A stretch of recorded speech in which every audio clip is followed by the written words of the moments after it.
En primer lugar, agradecer por la invitación.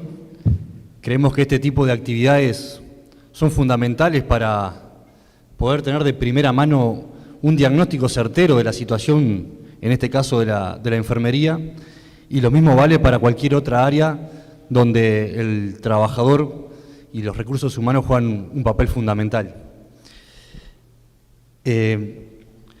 Evidentemente yo no soy técnico ni profesional de la educación, sí, por supuesto tenemos compañeros y compañeras que nos asesoran en esta área, que son profesionales de los distintos niveles, pero hoy quisiera hablar también un poco de lo que me toca como usuario y como hijo y hermano de personal de la salud, enfermeras en particular. Y creo que eso, a pesar de no tener el conocimiento técnico, me habilita a decir ciertas certezas o hablar con cierta contundencia, por ejemplo, cuando se trata del problema salarial, cuando se trata del problema del multiempleo, cuando se trata de los problemas físicos de los trabajadores de la salud, cuando se trata de los problemas psicoemocionales de los trabajadores de la salud, por los vínculos que esto implica, ¿verdad?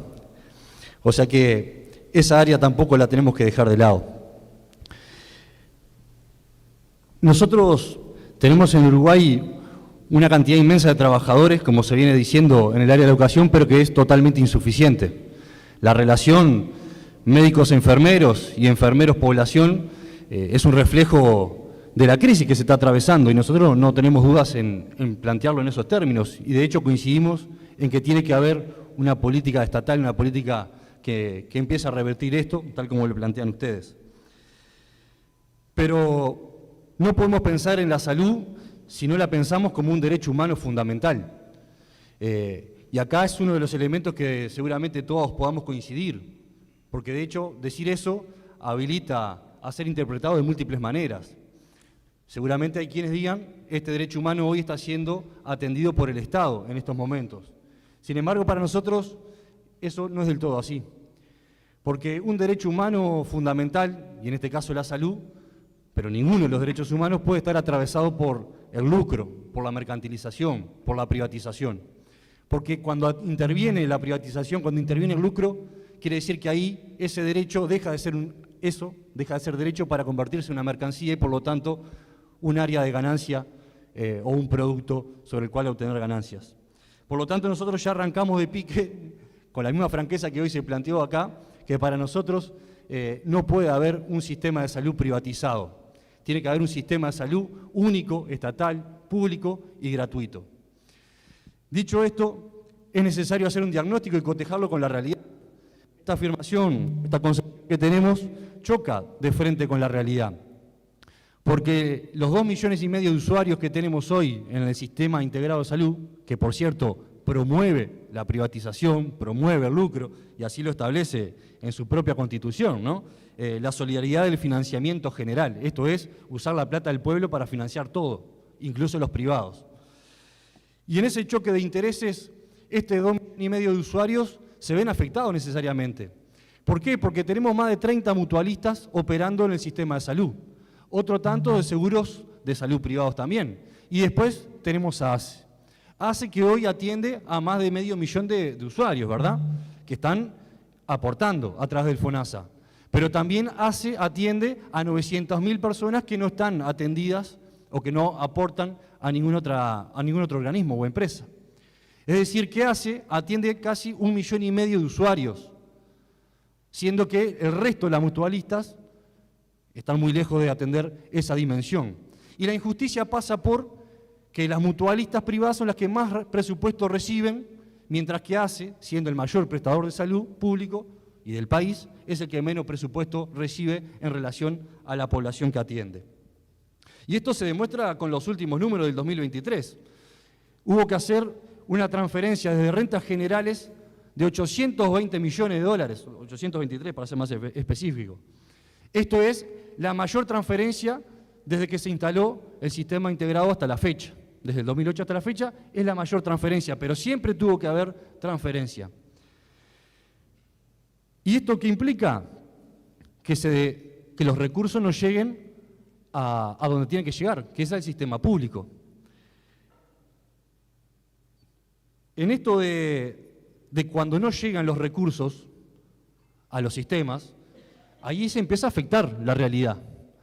Cuando las instituciones públicas no cuentan con los recursos económicos suficientes, se empiezan a ver afectados los servicios, se empiezan a desmantelar ciertas áreas y en algunos casos se termina desmantelando. Pero cuando en este caso sucede en lo público, es el privado el que avanza a cubrir ese servicio y por lo tanto obtiene sus ganancias. Pero además de desmantelarse el servicio cuando no están los recursos económicos, también se desmantela y se afecta a los trabajadores, además de los usuarios, a los trabajadores. Y esto lo vemos, como decíamos, cuando no hay recursos económicos no hay salarios dignos. Y si no hay salarios dignos hay multiempleo. Y si hay multiempleo hay un problema individual y colectivo, porque cuando hay multiempleo no se está el tiempo necesario para atender los aspectos de la vida cotidiana de ese trabajador, trabajadora. Cuando no hay el personal suficiente, los servicios mismos se ven degradados. Entonces allí hay que intervenir decididamente. El hecho de que la inmensa mayoría de las enfermeras y enfermeros estén trabajando 72 horas por semana es un reflejo de la crisis que estamos atravesando. Es una crisis que refleja la falta de salarios dignos, por esto el multiempleo, pero también se reflejan la carencia y la falta de personal. Porque si cada enfermero desarrollara su actividad en un solo centro de salud, evidentemente nos estarían faltando muchos más de los que hoy faltan. Entonces, el multiempleo refleja esto, la falta de salarios dignos, la falta de enfermeros y, evidentemente, un servicio que no se está brindando de la mejor calidad. Ustedes lo decían en sus documentos y es algo que es público y que hay que atenderlo con seriedad. La relación de enfermero-población y con médicos es alarmante. Pero además de los recursos económicos, está la cuestión de la profesionalización de los enfermeros. Y nosotros acá entendemos que no solamente puede ser responsabilidad de esta casa resolver el problema. Esta casa juega un papel fundamental en cuanto a la formación general, técnico y práctica de los enfermeros, pero también hay que desarrollar una política de especialización de las enfermeras según el área donde se desempeñe. Y esto no puede quedar a la mano del vínculo laboral que uno tiene con otro enfermero. Y esto lo digo por pleno conocimiento, ¿no? Enfermeros que terminan especializándose producto del vínculo laboral que tiene con otros enfermeros que sí dominan ciertos conocimientos de esas áreas. Entonces, hay que desarrollar una política de especialización. Y pensar en una política de especialización no puede quedar ausente el tema del financiamiento de la educación pública. Este es un ejemplo muy claro. Si nosotros no dotamos del 6% del PBI a la educación, a la ANEP y a la UDELAR, no vamos a terminar jamás la obra de este edificio. Si no le dotamos del 6% del PBI a la educación pública, no vamos a tener los salarios dignos que merecen los profesores de la facultad. Si no dotamos del 6% del PBI a la educación pública, no vamos a tener todos los recursos que se necesitan para atender y desarrollar una política de formación adecuada. O sea que, si realmente hay un compromiso para multiplicar la formación de enfermeros, tiene que haber también un compromiso para fortalecer la UDELAR y el presupuesto de la educación pública. Nosotros no nos queremos extender mucho más porque seguramente van a hacer aportes sustanciales los demás panelistas. Pero creemos que todas estas medidas, las que nosotros mencionamos y las que se dijeron y las que se dirán, muchas pueden ser llevadas adelante desde el Poder Ejecutivo, desde el Gobierno, evidentemente. Y hay otras que también se pueden llevar adelante desde el Parlamento. En la medida que hayan legisladores, hombres y mujeres, que se comprometan con este diagnóstico y con la solución sobre todo este diagnóstico. Desde el Parlamento se pueden reorientar partidas presupuestarias para fortalecer los distintos programas de la salud pública y en particular atender lo de los trabajadores. Desde el Parlamento se pueden orientar los gastos para un aumento salarial de los trabajadores de la salud pública y que eso sea la referencia para el ámbito privado, porque no puede ser que la migración de trabajadores hacia el ámbito privado se deba fundamentalmente por los magros salarios y por la falta de recursos. O sea que desde el Parlamento también se puede trabajar en la construcción de soluciones a la situación de los enfermeros. Evidentemente en este papel, además de la interacción de los legisladores, también está la interacción de la sociedad. Y ahí juega un papel clave las organizaciones como ustedes, los sindicatos, las organizaciones estudiantiles, donde contribuyen a encontrar soluciones y a generar las presiones necesarias para encontrar definitivamente las soluciones. Así que en este diagnóstico que hacemos, donde la desviación de fondos es sustancial, donde los trabajadores sistemáticamente aportamos con nuestro salario y con el pago de los impuestos, y sin embargo esos recursos no llegan a donde llegar, no llegan a donde deben llegar, es necesario apostar a mayores niveles de interacción del punto de vista social y por sobre todo asumir mayores compromisos políticos de aquellos quienes están en los ámbitos de poder. Muchas gracias. Aquí preguntan, ¿qué estrategias, digo, y creo que tiene que ver con esto que estaban planteando, qué estrategias proponen para concretar programas de profesionalización en los lugares del país que hoy hay demanda y que aún UDELAR, por un tema presupuestal, no ha podido? Creo que lo pueden contestar ya que estaban hablando de esos asuntos.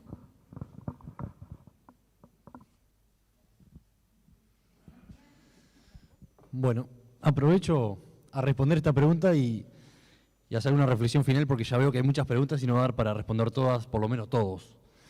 Evidentemente la descentralización de la universidad es un tema clave para la soberanía del país. No puede pensarse en un país desarrollado en cualquiera de sus áreas si no tiene un conocimiento acorde. Y el conocimiento principal hoy en el país, aunque no le guste, lo genera la universidad en todas las áreas. Así lo vemos, y este panel creo que queda demostrado. Todos los profesionales que están aquí, formados en la Universidad de la República.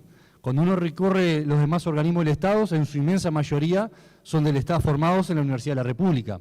Es verdad que algunos son formados en las universidades privadas o extranjeras, y también sabemos la ideología que conlleva muchas veces eso, ¿no? Pero la universidad necesita de dotarse de mayores recursos económicos para poder contar justamente con la infraestructura material. Este edificio es un ejemplo de ello. Se inició sus planes en el 2009, estamos en el 2024 y no ha sido culminado. ¿Por qué? Por falta de presupuesto para la universidad y que la universidad tenga todo lo que se necesita, incluso para la Facultad de Enfermería.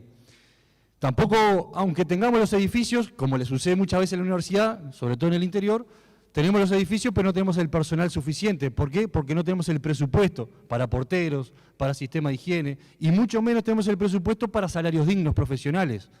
Acá hay docentes de la universidad y en este caso sabemos que en esta propia facultad hay docentes que están percibiendo salarios de 18.000 pesos. ¿Cómo podemos apostar a la profesionalización de la enfermería si no hay docentes, enfermeros, licenciados dispuestos a llevar esa labor producto de que los ingresos no son atractivos? Y tampoco nos creamos que la actividad en sí misma es muy lucrativa, ¿no? Porque cuando uno mira el salario que perciben las licenciadas y lo compara con el costo de vida, no es nada alentador. Y mucho menos alentador cuando compara la diferencia salarial entre una licenciada enfermera y directores de hospitales o médicos encargados que ganan $8.000, por ejemplo. Vaya diferencia y difícil poder profesionalizar y motivar a los trabajadores en esa área. Y última cosa para que siga la dinámica. Es verdad que tenemos un sistema público, pero eso no lo hace gratuito. Nosotros podemos tener un sistema público, nacional, integrado, pero no es gratuito. No nos confundamos, porque para ir a atendernos tenemos que pagar un ticket, tenemos que desembolsar plata para pagar los medicamentos. Entonces eso no lo hace gratuito y por lo tanto lo hace desigual desde el pique, desde el arranque. Si queremos un sistema igualitario y que el Estado cumpla con su deber constitucional, debe ser gratuito en toda su dimensión y por lo tanto el lucro no tiene cabida. Y este es un gran problema que atraviesa a todas las áreas, porque las especializaciones muchas veces, hablando de la universidad, también recaen en los ámbitos privados y salen plata los títulos. Entonces eso también es una gran limitante en ese sentido. Pero hablando de desviación de fondo también, y nosotros lamentamos que no se haya continuado con una labor muy importante, que fue la comisión investigadora de ACE en el Parlamento, donde se demostraron hechos de corrupción, de desvíos de fondos. Y aquí entra otro elemento importante, porque el amiguismo no se termina de un día para el otro, ¿verdad? Cuando se desmantelan los servicios públicos, aparece el privado, y allí aparecen los traslados de ambulancia privada, que nos costaron $5.000 desde Bella Unión a Montevideo un solo traslado. La conjunción de intereses, cuando se desmantelan las camas de CTI públicas y aparecen los privados. Cuando los laboratorios públicos se desmantelan y no pueden producir medicamentos y aparecen los privados. Entonces todo eso también interviene en el destino final de los recursos que todos ponemos y también interviene en la calidad del servicio. Entonces la profesionalización pasa, por supuesto, por tener una universidad fortalecida y por tener políticas públicas desde las propias instituciones que alienten en ese sentido. Era eso nomás. Una cosa para responder las dos preguntas. ¿Por qué en el Parlamento finalmente no se termina asignando los presupuestos que se necesitan en los servicios sociales, ¿no? Y en salud? Eso se corresponde a cuestiones estrictamente ideológicas. Porque cuando uno no le brinda a uno, sí le está brindando a otro. Cuando le quita a uno, le está otorgando a otro. Recién le consultaba acá al decano cuánta plata estaría faltando para poder culminar la obra o para seguir avanzando en los planes de profesionalización de los enfermeros licenciados. Y me dio vergüenza cuando me lo dijo. Quizás sería bueno decirlo públicamente. Estamos hablando de pocos millones de pesos. Y eso, 60 millones de pesos o 90.000 pesos mensuales o anuales para poder tener salarios dignos y para culminar obras, eso no es una justificación. Nadie puede decir que no hay plata para terminar esta obra cuando sale unos pocos dólares. Nosotros, Comunidad Popular, en el periodo pasado, planteamos una iniciativa en el marco de la rendición de cuentas que sí se pueden desviar fondos y se pueden financiar nuevos planes y programas. En las rendiciones de cuentas todos los años se puede hacer eso. De hecho, lo hicimos. Y quitamos parte de un subsidio ridículo a la cerveza y lo destinamos al hospital de clínica. Hoy el hospital de clínica tiene una parte, la parte de bombas, que nadie la ve, pero está nueva, gracias a ese subsidio que se redireccionó. Hay varias obras que ustedes conocen que se hicieron nuevas en el hospital de clínica, redireccionando los subsidios. Y podríamos hacer ejemplos así, simples. Le quitamos a esto y le pasamos a aquello. Por ejemplo, los 12 millones de dólares que le destinamos como subsidio a la carrera de caballo, a la hípica, a Rioplatense, a las empresas privadas, esos 12 millones de dólares de subsidio se los podemos dar a esta casa, por ejemplo. O podríamos revertir la lógica de endeudamiento o de exoneración impositiva, y esto es números.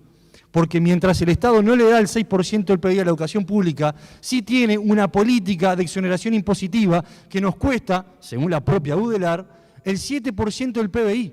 O sea que todo lo que el Estado deja de recaudar por exoneración impositiva equivale al 7% del PBI. Ahí está la plata. Lo que pasa es que implica un cambio de gestión, un cambio de lógica y un cambio de priorización de los recursos y de quién sacamos y a quién se los damos. Era eso.